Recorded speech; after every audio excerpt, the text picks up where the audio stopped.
花语礼拜即将开始，请各位弟兄姐妹预备心，将手机关机或是关静音，预备心来敬拜。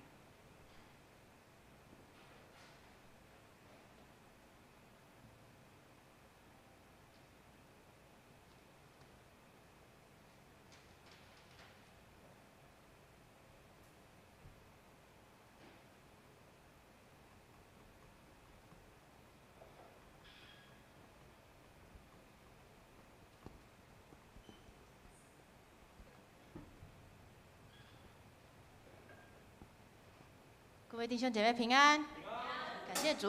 前几天下雨，今天天气还不错。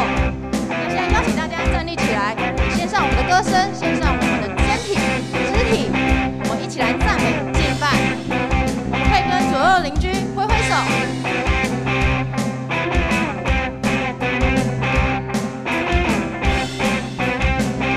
主赐给我动摇的信心。主赐给我不动摇的信心，海浪之中你伸出的手拉住我，救出去我心中所有的怀疑，旷野之中紧紧跟随主我主，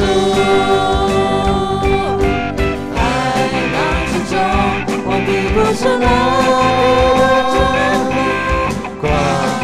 之中，我必不迷路，不退缩，也不害怕，不动摇，也不放弃，因我深信你应许不改变。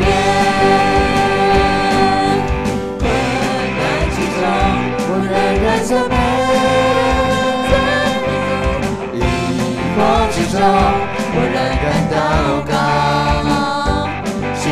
水面的星星，刚强壮地前进，我的生命在前面为我征战。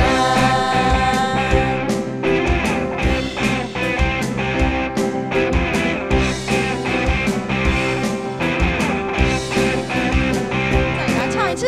主赐给我不动摇的信心，海浪之中你伸出手拉住我，救出去我心中所有的怀疑，旷野之中紧紧跟随主我主，海浪之中我必不沉沦，旷野之中我必不迷路，不退缩也不害怕，不动摇也不放弃，因我深信你应许不改变。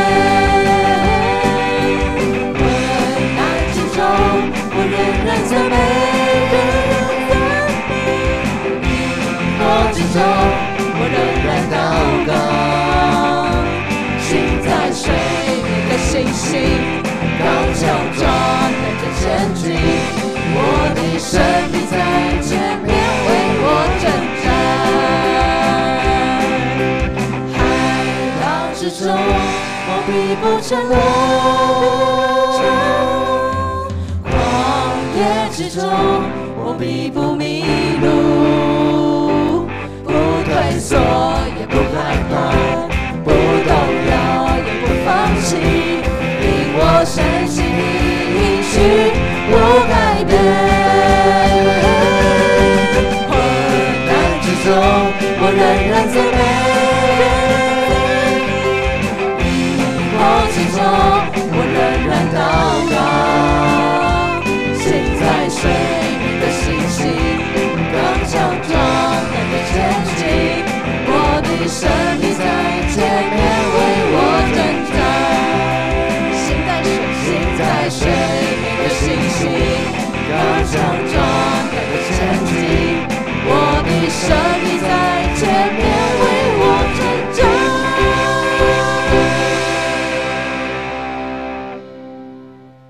哈利路亚，感谢主，主啊，依靠你，我的信心不动摇，我能够在这里，站在这里，赞美你，敬拜你，称谢你的名。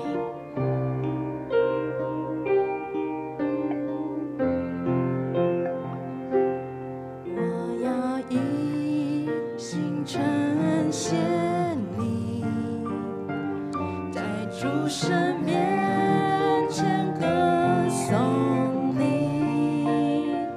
我要向你对神殿下拜，为你慈爱和诚实称颂你名，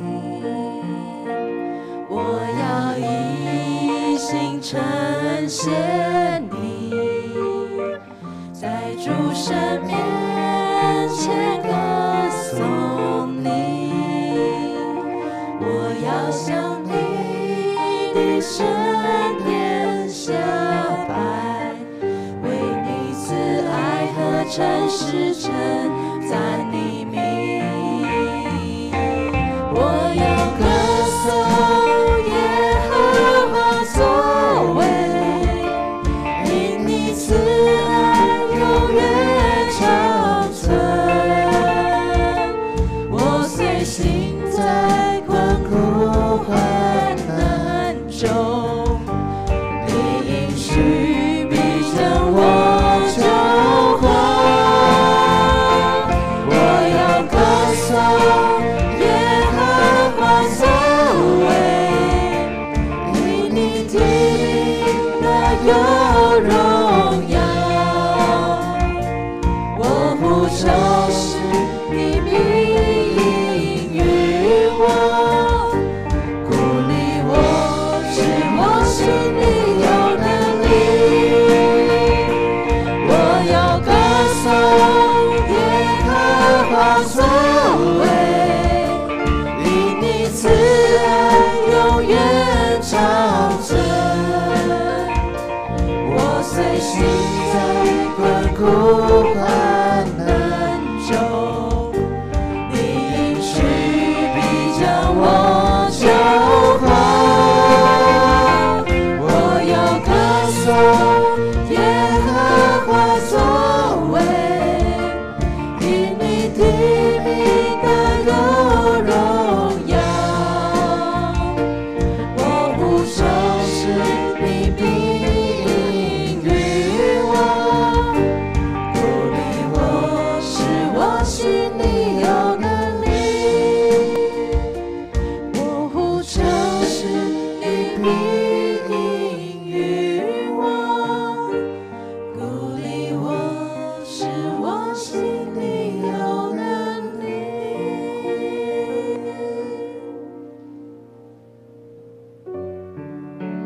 主，我的呼求，你都必应允，你必聆听，让我的心能够坚定在你身上，定睛的仰望你。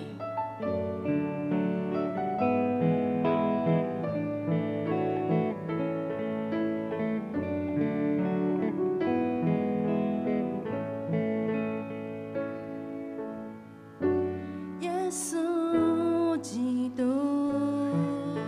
圣洁美丽，无人能及。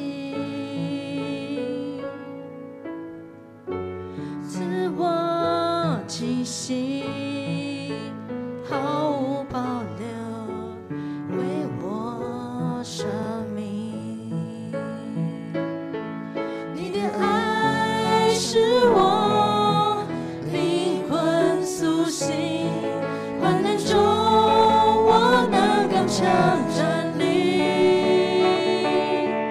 你的爱使我重新得力，黑暗中使我生命再次绚丽。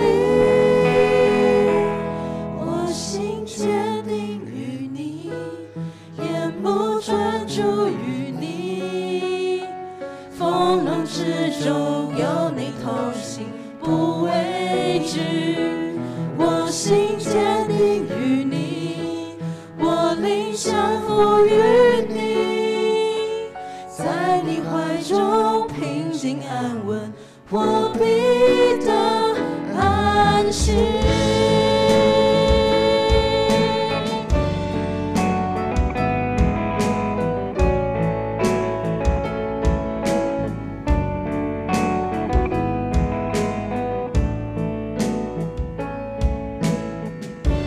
耶稣基督，圣洁美丽，无人能及。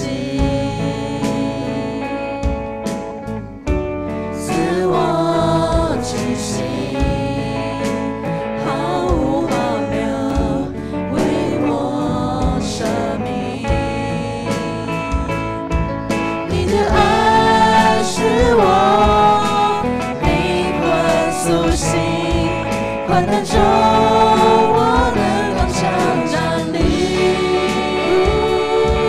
你的爱使我重新得力，黑暗中使我生命再次绚丽。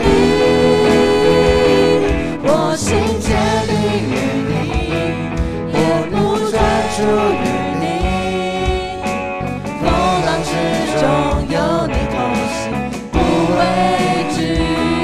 我心坚定于你，我灵降服于你，在你怀中平静安稳，我必得安息。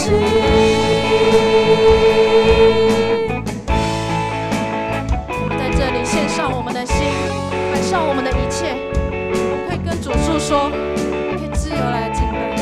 谢谢主耶稣，我的心能够单单在这里仰望，我能够站立在这里是因你的拣选。我知道路途中会有许多的困难阻挡在面前，但是主，因为你是我的依靠，是我的力量来源，我能够站立在这里。让我能够平平安安、稳稳地走在这条道路上。我要坚定我的心在你身上。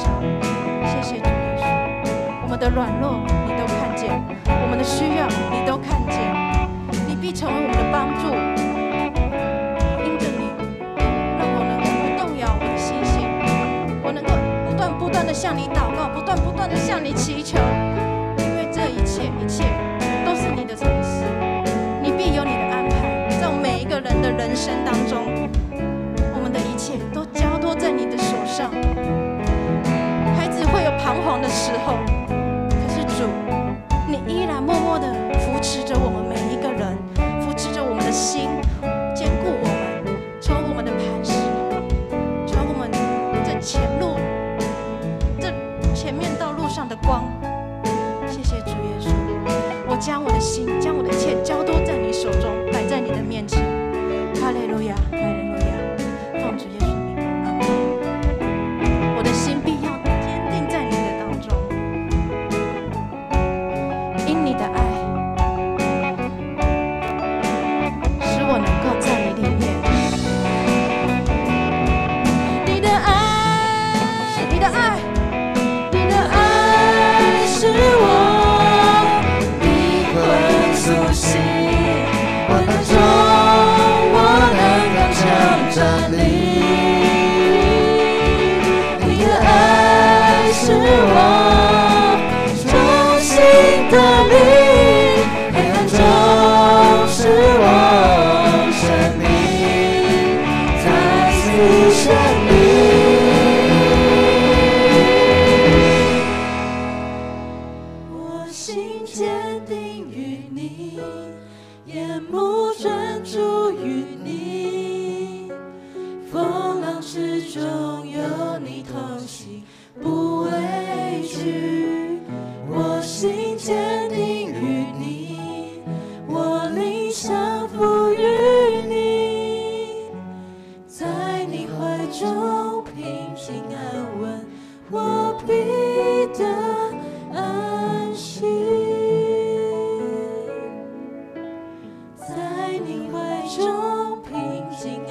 着安息。我们能够与你同行，不畏惧，因为你赏赐我们坚定的信心。在这里的敬拜，交托一切献上。孩子感谢祷告，奉主耶稣的名求，阿们。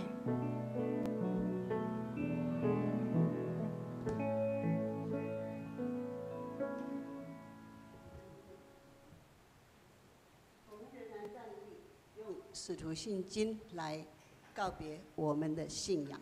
请，我信上帝全能的父，创造天地的主。我信我主耶稣基督，上帝独生的爱，因圣灵感应，由童真理玛利亚所生，因在比拉多任耐受难，被钉十字架，死，埋葬，降在阴间，第3天从死复活升天，坐在全能的父上帝右边，将来必从那里降临，审判活人死人。我信圣灵，我信公之教会，我信圣徒相通，我信罪得赦免，我信身体复活，我信永生。阿们。请坐，进行奉献，请负责同工。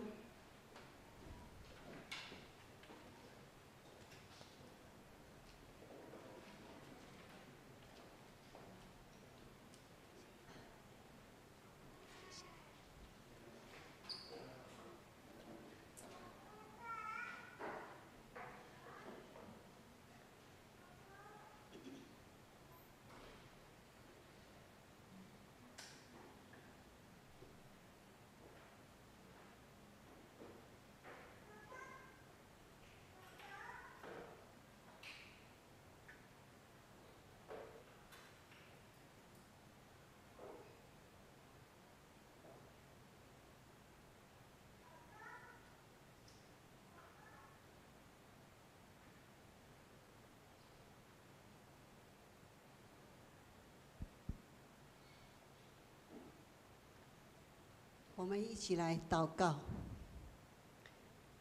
爱我们的天父，我们感谢赞美你，谢谢你，你的名在全地何其美！你将你的荣耀彰显一天，认识你名的人要依靠你，因你没有离弃寻求你的人。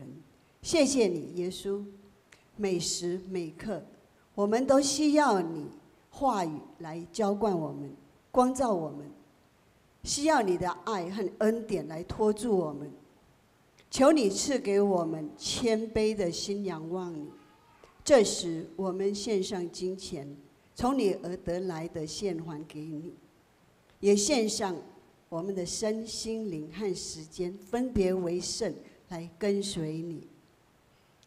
路加福音6章38节，你教导我们说，你们要给人，就必给你们的，并且用十足的升斗，连摇带按，上尖下流的倒在你们怀里。因为你们用什么量器量给人，也必用什么量器量给你们。父神，我们一心称谢你，你教导我们当用各样的智慧，把耶稣的道理丰丰富富存在心里，常常思想，也要传扬你一切奇妙的作为。我们一起用神的主导文一起来祷告说，我们在天上的父，愿人都尊你的名为圣，愿你的国降临，愿你的旨意行在地上，如同行在天上。我们日用的饮食，今日赐给我们，免我们的债，如同我们免了人的债，不叫我们遇见试探，救我们脱离凶恶。因为国度、权柄、荣耀，全是你的，直到永远。阿们。我们要报告之前，我们要先来欢迎我们的新朋友。新朋友，请自我介绍一下好吗？平一的朋友，刚才那个新朋友。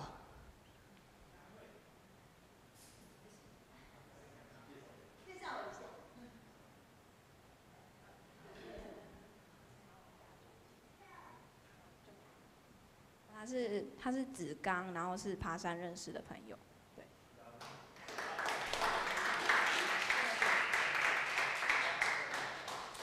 欢迎你哈，一次欢迎，永远的欢迎。现在报告哈，我们有这个简报，每个人都。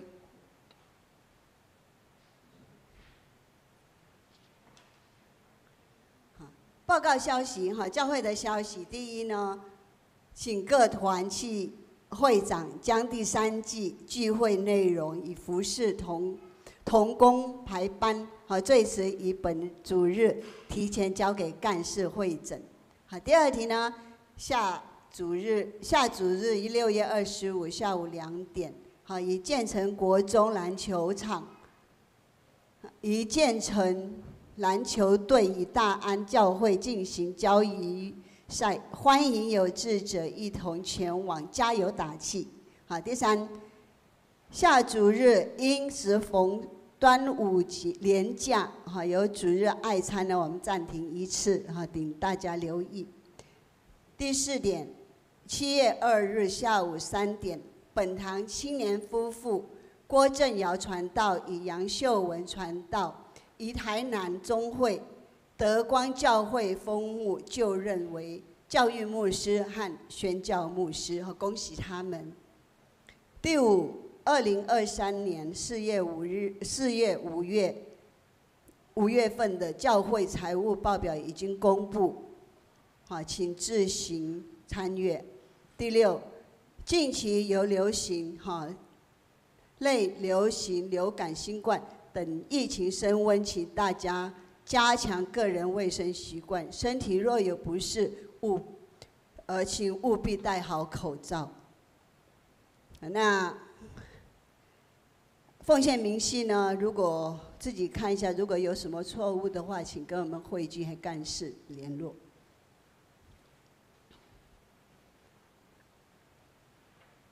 今天的经文记载在旧约圣经诗篇的20篇，我们一起来念。这个是大卫的诗，请大家一起念。第1节。愿耶和华在你遭难的日子应允你，愿名为雅各神的高举你。好，第2，愿他从圣所救助你，从锡安坚固你，纪念你一切悦纳你的燔祭，将你心所愿赐给你，成就你一切筹算。我要因你的救恩夸胜，要奉我们上帝的名树立旌旗。愿耶和华成就你一切所求的。现在我知道耶和华必救护他的受膏者，从他神圣的天上应允他，用右手的能力救护他。第7节，有人靠车，有人靠马，但我们要提耶和华我们上帝的名。他们都屈身仆倒，我们却起来站立不语。耶和华呀，求你拯救我们，呼求的时候，愿王应允我们。愿王应允我们。神的话永远不改变。正讲到，请知梅牧师为我们讲到主题是我心所愿，请牧师。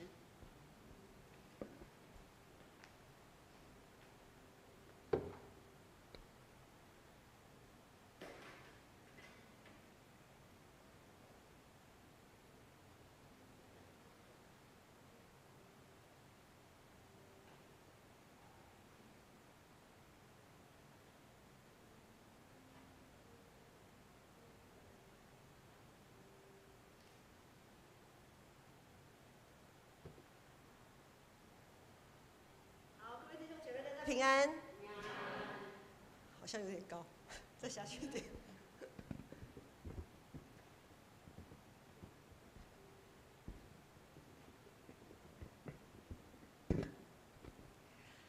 好，我想那个祷告对基督徒来讲呢，应该像呼吸一样的自然哈。那呼吸呢？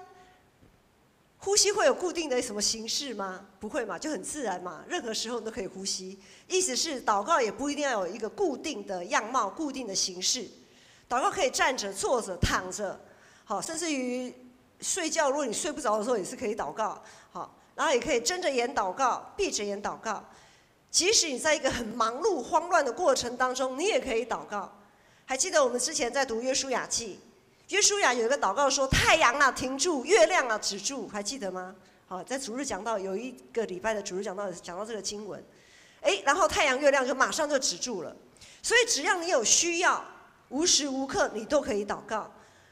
但是或许有人会问说：“啊，祷告这么久，问题还是一直存在啊？我觉得我好像从年初到年尾，我的祷告事项都是一样，然后那个祷告事项都没有什么变化。”上帝不是会垂听我们的祷告吗？那到底要祷告到什么程度才算是尽头啊？才算结束？我想今天我们看的诗篇20篇，我们可以把它看成是一封代祷信。这首诗篇是诗人为着他国家的君王来做的一个祷告。今天我们就借由诗篇20篇一起来学习，在祷告生活当中，我们应该要注意哪些事情。第1节到第3节，这里说愿，我们从第3行开始看好，前面的就是只是一些注记而已。愿耶和华在你患难的日子应允你，愿雅各的上帝的名保护你，愿他从圣所救助你，从锡安坚固你，纪念你的一切祭物，悦纳你的燔祭。这个细拉就是曲调啦，好，我们可以说那个，如果有人有感动，写诗歌，那这些就是歌词，然后这个细拉呢，就是用什么调、用什么曲给它谱唱的，好，就是有曲有词哈。大概牧师稍微解释一下，简单来讲是这样了哈。好，这是属于一首君王诗篇，是诗人为了即将出征、要前往战争的君王所做的祷告。在旧约，只要我们看旧约的时候，其实君王它可以代表整个全体，它可以代表国家跟全体国民。君王的胜利就是国家的胜利，就是全体人民的胜利。人民跟土地是构成国家的基本条件，有国家就有它的土地跟人民。因此，这位君王不论是为了抵御要入侵的人，又或者是为了人民来扩张疆域，这场战争势必要打。这场战争势必要打。况且在信仰群体里面，战争从来都不应该是君王或者是将领本身的欲望来发动。战争在信仰群体里面，向来都不是由人的欲望来发动的，而是从神而来的呼召。摩西是如此，约书亚是如此，大卫也是如此。这首诗篇我们看到有许多愿这个字，愿耶和华，愿雅各的上帝，愿他从圣所救助你。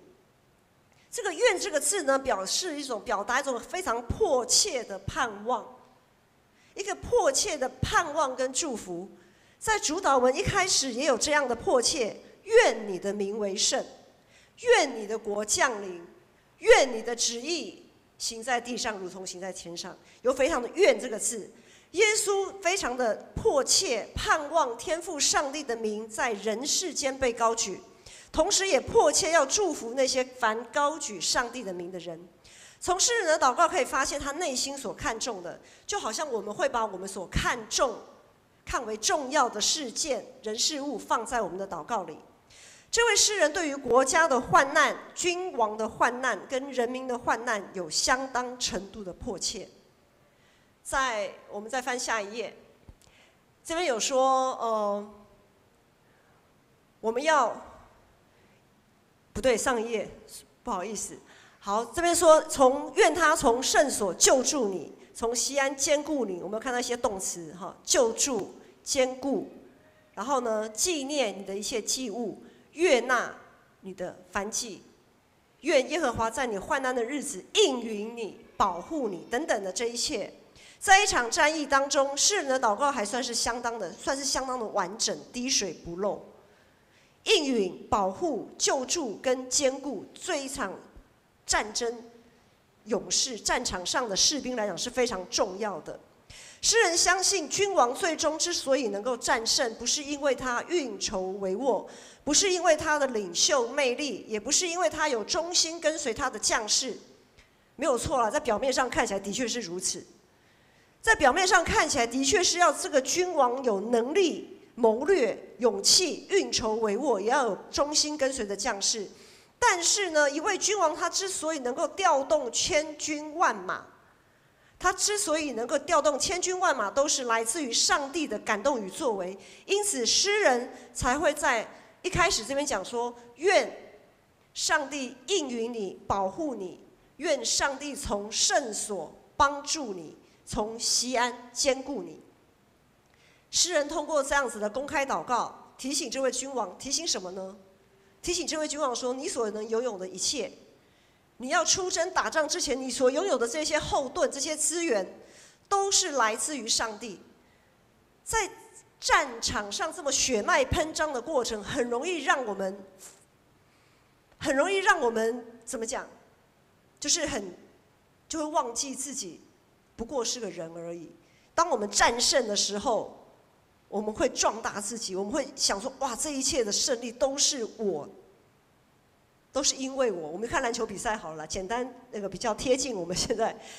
当我们在一个比赛当中得胜的时候，球员都会欢呼，对不对？哦，赢了，然后就是开始哇，然后场面如果有很多观众就开始跟他就开始起哄啊什么的，然后大家就会觉得那个球员就会觉得哇，自己真了不起。你看我辛苦了，努力了这么久的代价，你看如今我可以拔得头筹等等的。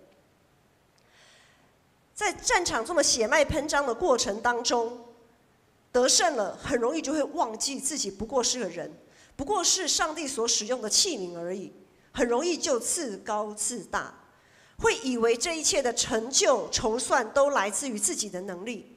因此诗人接着继续祷告说：愿上第3节，愿上帝纪念你的一切祭物，悦纳你的燔祭。讲到祭物跟燔祭，就让我们想到先知撒母耳他对扫罗的斥责。当扫罗开始有所成就，自以为是的要向撒母耳抗辩的时候，我们记载在撒母耳记上15章，我们前面都有圣经，来翻一下。撒母耳记上15章。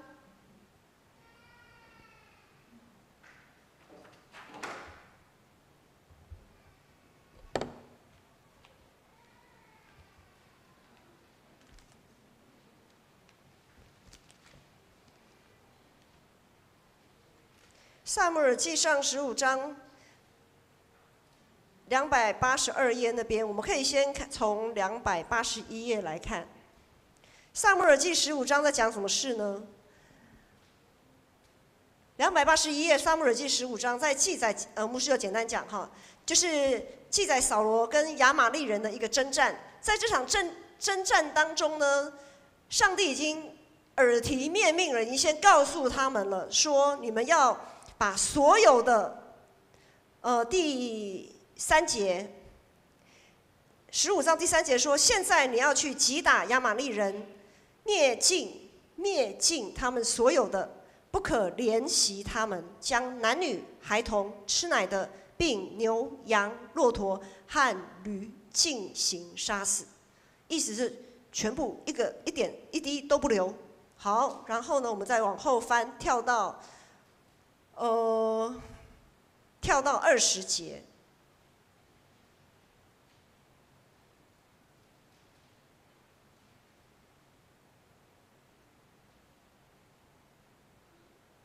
好，跳到我们从19节开始看好了。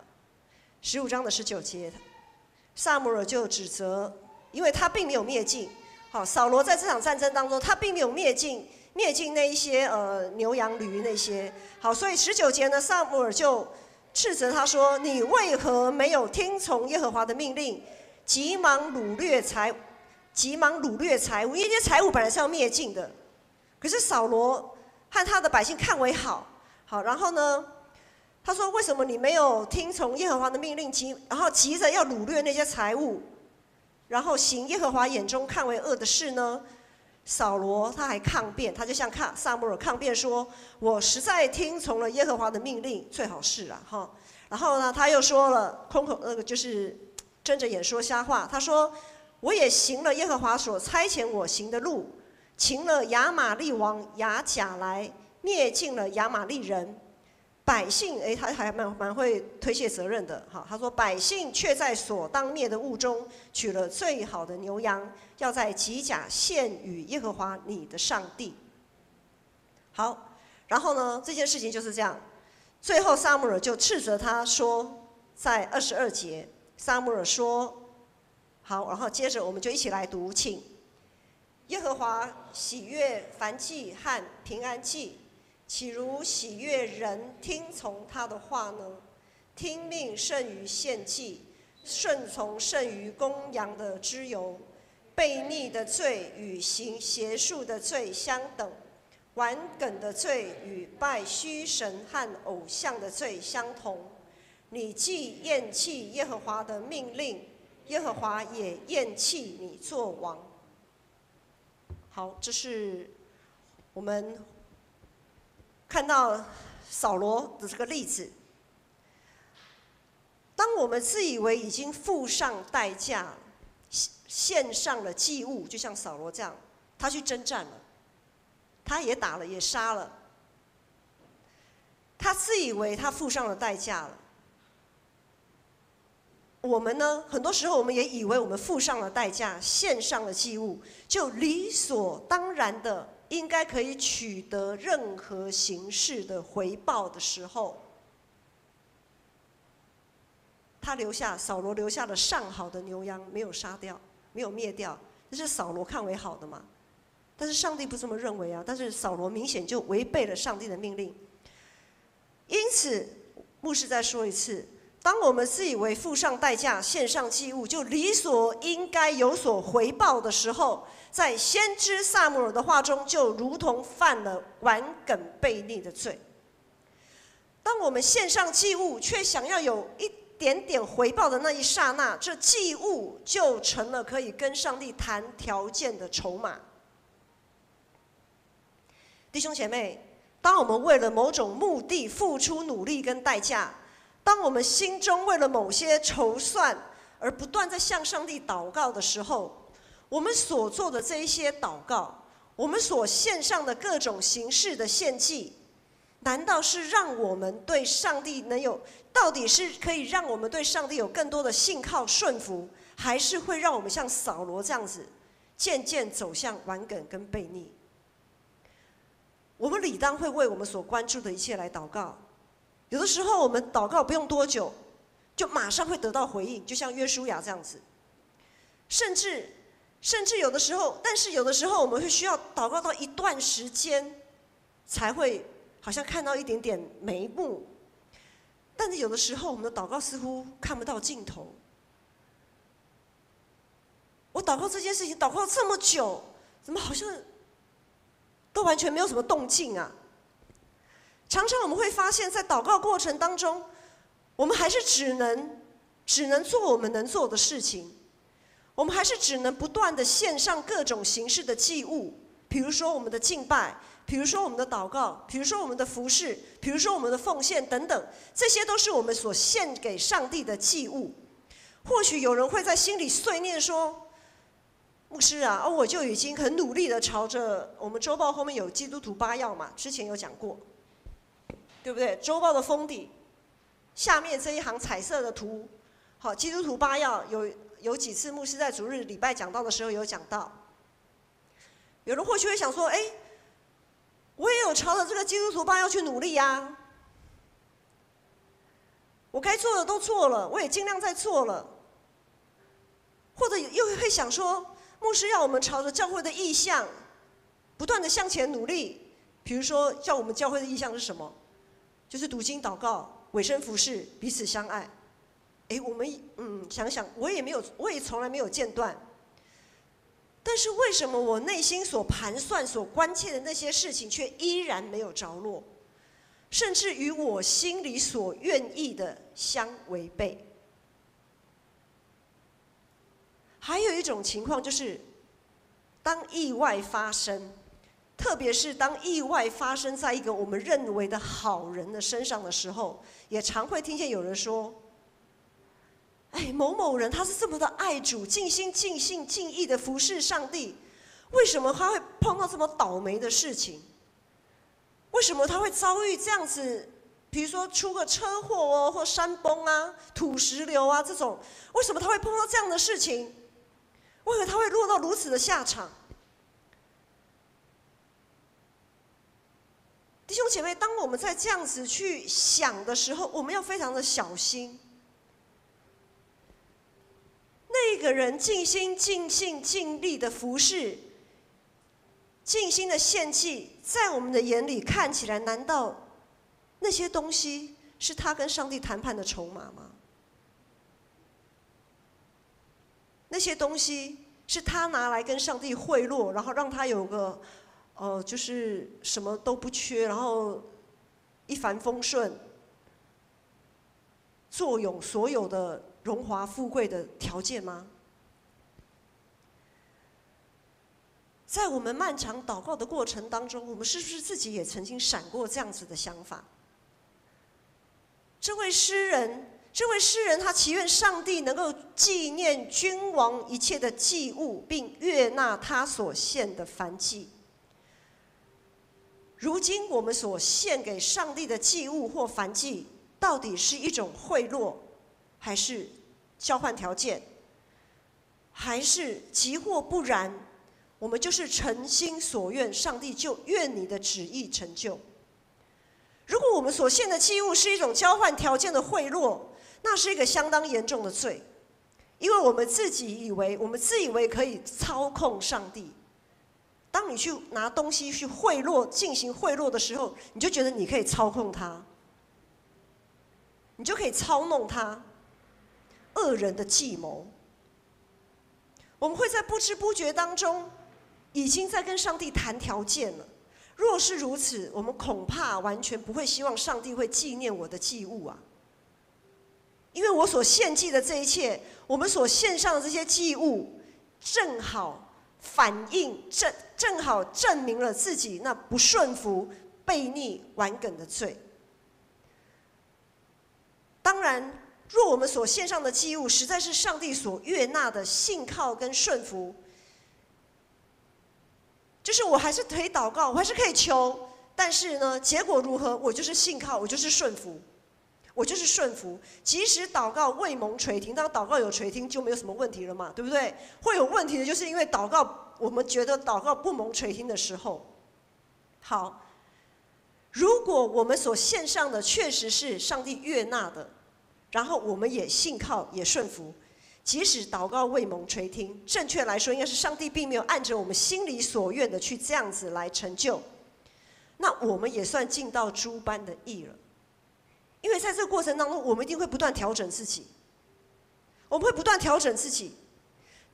会靠着什么调整自己？靠着我们的祷告，靠着我们每天的读经，靠着上帝的话语，我们调整自己。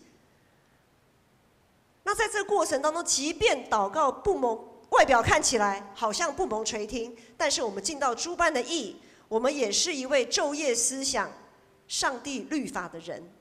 我们是一位被上帝认定为有福的人，所以祷告有它的功效吗？即便表面上看起来没什么功效，但是实际上我们的生命已经被调整了，我们的生命已经被改变了，我们的生命已经靠主更坚定了。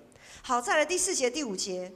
第4节、第5节这边有2句话说：“将你心所愿的赐给你，成就你的一切筹算。”然后第5节最后一句，愿耶和华成就你一切所求的。好，我们心里到底想要的是什么？我们内心所愿的到底是什么呢？我们人内心的筹算很多啊，因为上帝乐意赐给他诸般的智慧给我们。我们有理组的头脑，有文组的头脑，有很会读法律的，有很会艺术方面的天才，好，或者是在体育方面的强者等等的，我们有非常多的上帝赐给我们非常多的智慧、谋略跟能力，人内心的筹算也因为这样子变得很多。有一句话说：“人不为己，天诛地灭；人定胜天。”这样的道理在世人来看，其实还蛮有道理的。但是在基督徒却不应该是如此，因为对基督徒来讲，没有任何的人事物可以叫我们与上帝的爱隔绝。某个人、某件事，包括我们自己内心的那个盘算，都不能取代耶稣在我们心中的地位。所以我们祷告，我们内心所求的到底是什么？我们内心所愿意的、所愿的，应该是为了要让自己跟上帝更靠近。我们祷告的目的，为的是要让我们可以跟上帝更靠近，而不是越祷告就离上帝越来越远。因为如果我们不清楚的话，会觉得上帝都没有听好，你都不听，那算了，走了，拜拜，再见，老死不相往来。很多基督徒就是这样子啊，祷告到最后，不是让自己跟上帝的关系更好，不是让自己可以更懂得上帝的心意，反而是渐行渐远。那坦白来讲，那还不如不要祷告比较好。然而，即使我们愿意承认这样的事实，理智上我们都知道啦。好，理智上我们都知道，要做到即或不然，就是即使上帝你没有照我内心所愿的成就，我依然愿意顺服，依然信靠，依然跟你关系紧密。要做到这样子无怨无悔，也真的是不太容易，因为在旧约圣经，整本旧约里面都见证了这一切啊。能做到这样子，真是少之又少啊！那一些先知的这个十字架的救恩，让我们可以朝着上帝再一次的跟他连结，再一次的跟他靠近。就如同诗人在第5节说的，让我们得以因主的救恩夸胜，奉我们上帝的名树立旌旗。然后又说。第6到第8节说：“现在我知道耶和华必救护他的受膏者，从他神圣的天上应允他，用右手的能力救护他。”第7，有人靠车，有人靠马，但我们要提耶和华我们上帝的名，他们都屈身扑倒，我们却起来坚立不移。唯有让自己在祷告当中维持一颗谦卑顺服、愿意被调整的心，才能理所当然的说奉耶稣的名祷告。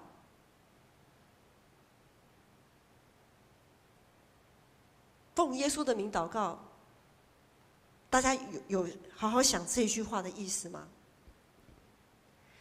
奉耶稣的名祷告，也就是这位诗人他才讲的，但我们要提耶和华我们上帝的名。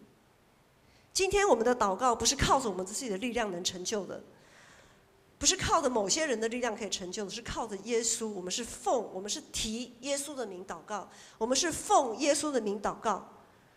当我们奉耶稣的名祷告的时候，代表什么意思呢？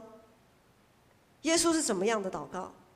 谦卑顺服，以至于死。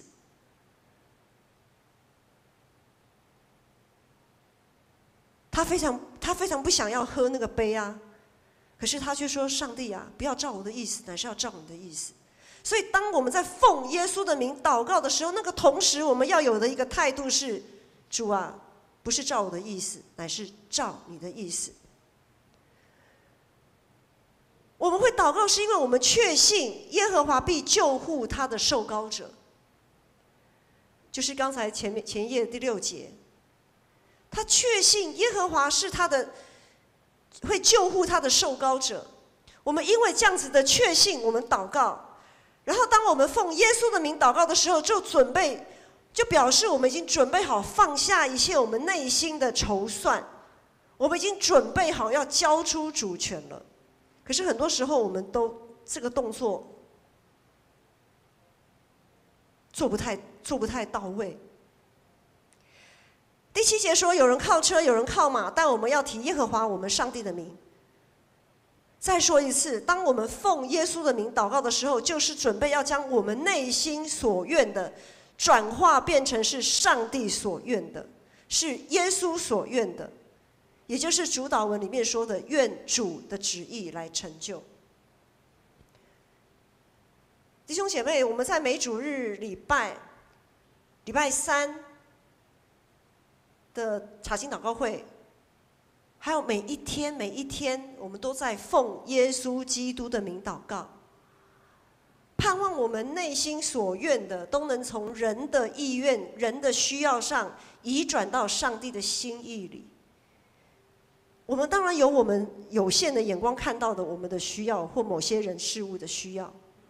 当我们把这些祷告摆在上帝面前的时候，我们要有一个谦卑的心啊，因为我们很多时候我们看不透上帝的创造。上帝他台语叫做立地，当上帝这样子护佑他所创造的万物的时候，很多东西我们是看不明白的。我们人看人都看不明白了。我跟义杰牧师有时候他看我，我看他，我都有时候都不是很明白他为什么要这样做。他可能有时候也不太明白我为什么要这样做，要那样做。我们自己有时候也都看不明白自己耶。我们自己都看不明白自己的时候，我们怎么看得清楚到底上帝他在这么多的万物当中，他怎么去做安排？我们怎么可能测度他的旨意呢？没有办法。可是往往我们常常会说，对啊，上帝我怎么看不懂？不懂上帝为什么这样安排？当然不懂，理所当然，我们是人啊，我们又不是上帝。我们本来就看不懂，有什么好奇怪的？没什么好奇怪的，就是信靠顺服而已，就是信靠顺服而已。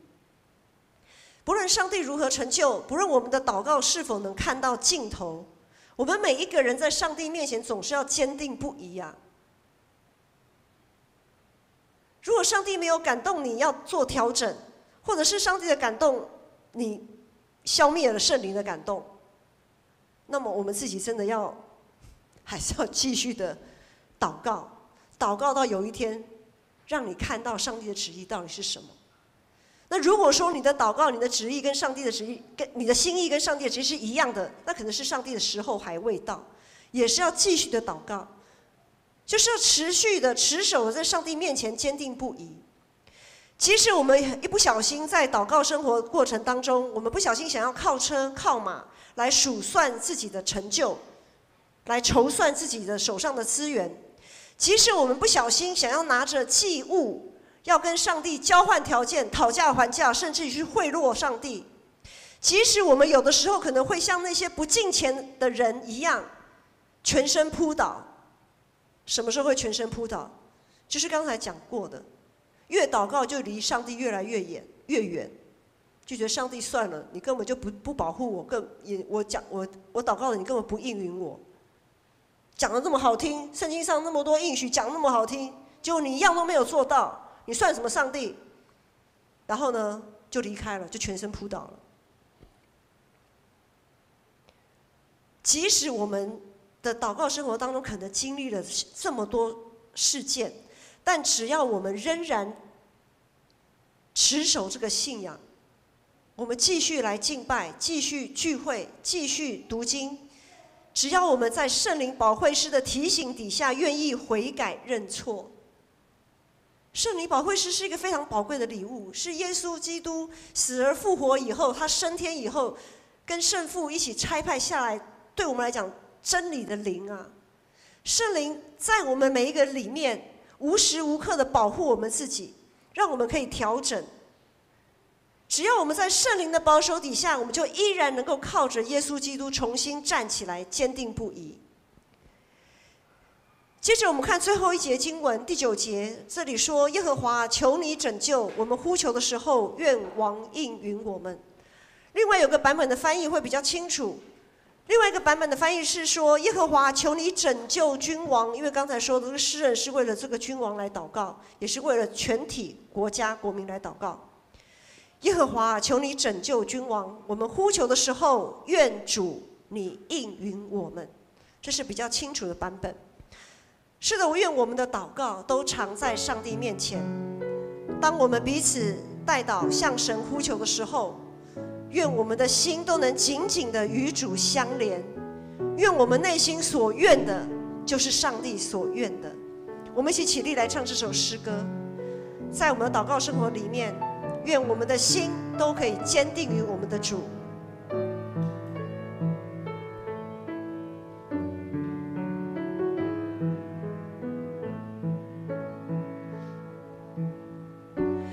耶稣基督圣洁美丽，无人能及，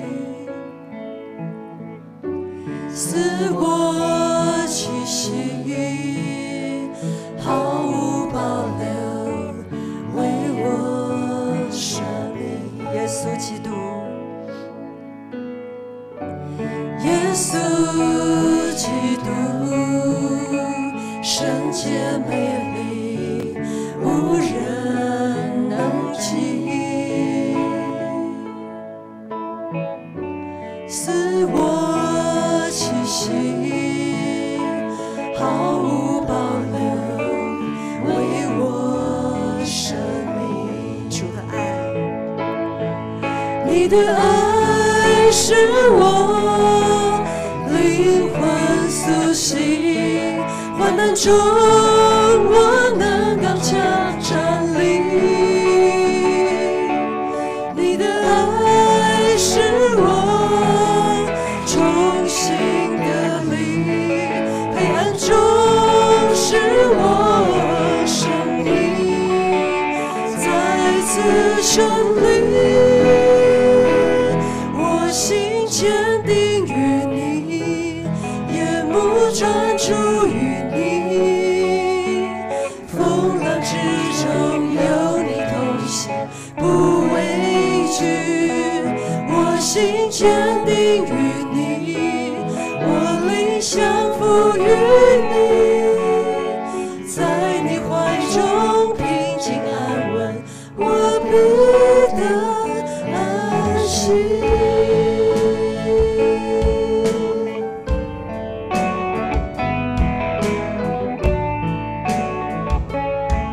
愿我们的敬拜，愿我们的祷告都献给我们的主。耶稣基督圣洁美丽，无人能及，死我气息，毫无保留，为我舍命。主的爱使我们灵魂苏醒，你的爱使我灵魂苏醒，患难中我能刚强站立。你的爱使我重新得力，黑暗中使我生命再次胜利。我心坚定于你，眼目专注于你，风浪之中有你同行，不畏惧。我心坚定于你，我灵降服于你，在你怀中平静安稳，我必得安息。主，我的心坚定于你，我心坚定于你，眼目专注于你，风浪之中有你同行，不畏惧。我心坚定于你，我灵降服于你，在你怀中平静安稳，我必得安息。我们一起来祷告。阿爸父神，我们感谢你，感谢你赐下你的独生爱子耶稣基督，把我们从那个欲望、骄傲的深渊救拔出来。主啊，谢谢你把我们从那狭窄幽暗之地救拔出来，领我们进入你那宽阔之处。愿我主耶稣基督的恩惠、天父上帝的慈爱、圣灵的扶持与感动，让你们每一个人，不论得时不得时，都能在主怀中平静安稳，坚定于主。我们这样的祷告是奉靠耶稣基督的名，阿们。让我们来唱会后诗。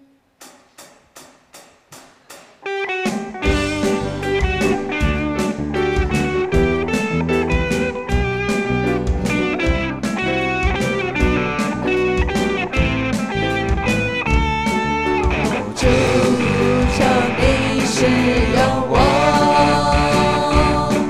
哦，主差遣我，是被掳的释放，瞎眼的看见，叫那受压制的自由。大声说，大步走，带着主所赐的力量。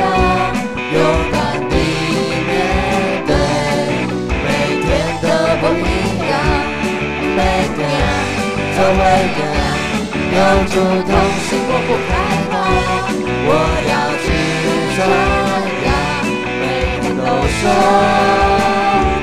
哈利路亚，哦哦哦哦哦哦哦哦哦哦哦哦。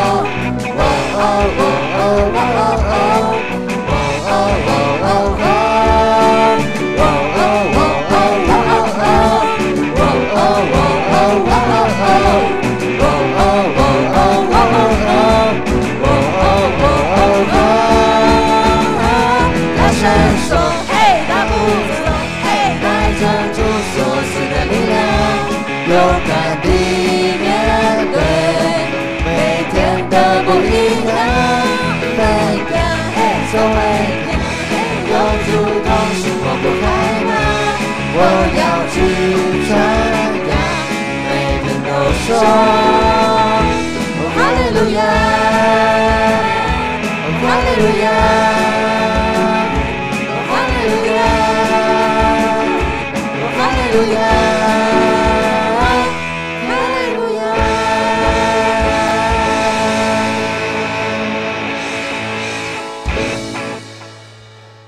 华语礼拜到这里结束。